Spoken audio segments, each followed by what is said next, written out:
All eyes on Rafah. It's the trend sweeping social media right now as Israel continues pushing forward with its incursion. But even as all eyes are on them, Israel is finding itself answering yet again for the death of more aid workers at the hands of its military. The Israeli military says it's reviewing events that killed 2 workers with the Palestinian Red Crescent in Rafah. The Gaza Health Ministry said the 2 medics were killed Wednesday when the ambulance they were traveling in to evacuate casualties came under Israeli fire. The Israeli military said a suspicious vehicle approached soldiers, posing a threat to the forces. A tank then fired at the vehicles. The statement did not specify whether the vehicle was the ambulance in question. The Palestinian Red Crescent Society claims its staff had been targeted in a direct manner.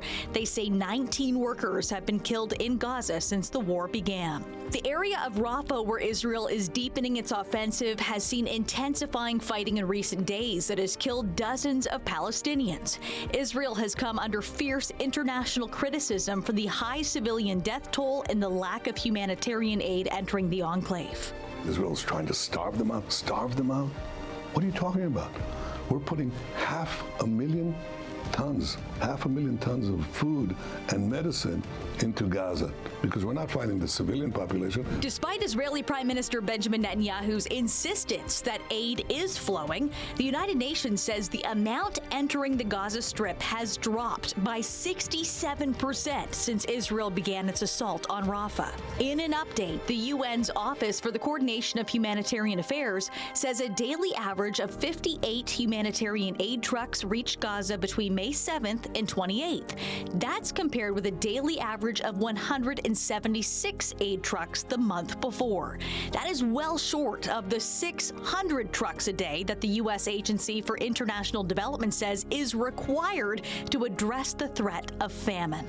Israel is looking at different steps in order to increase the amount of humanitarian aid that's making its way, still focusing on 4 categories: food, water, medical supplies, and shelter equipment. Officials on the ground say the Israeli military has lifted a ban on the sale of food to Gaza from Israel and the occupied West Bank. The shift marks the first time any goods produced inside either territory have been allowed into the enclave since the war began in October.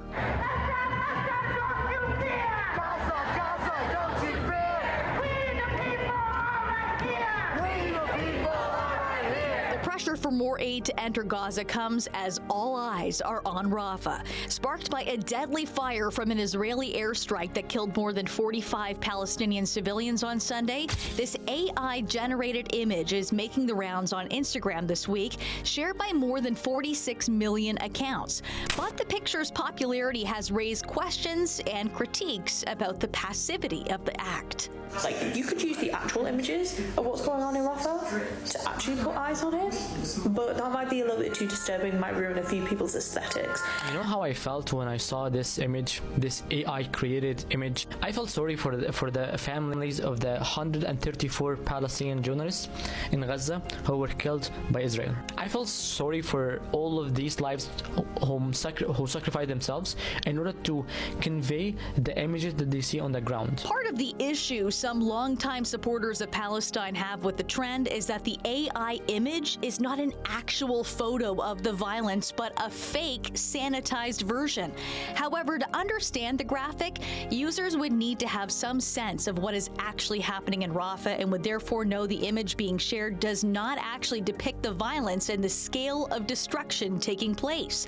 The scale of that destruction laid out for all to see on social media for the past 7.5 months. The call for all eyes on Rafah even extending to global superstar Taylor Swift.